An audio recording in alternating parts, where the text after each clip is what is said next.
Я вот давно-таки хотел спросить у вас, скажите, а кто такие аятоллы?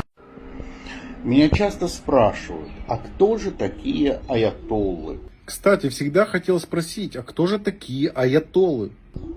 Иранский режим аятолл – это так называемые гиперсионисты. Гиперсионистами был Троцкий, Каганович, да и многие другие, Соловьев, Гордон, все они являются гиперсионистами. Но, надеюсь, хоть не аятоллами?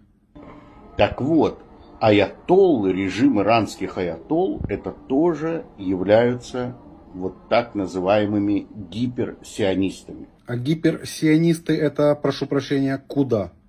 То есть сионисты, которые находятся вне стандартного сионистского форума. Но служат они тому же демиургу ксеноморфов Ксена что? и убивают свой народ.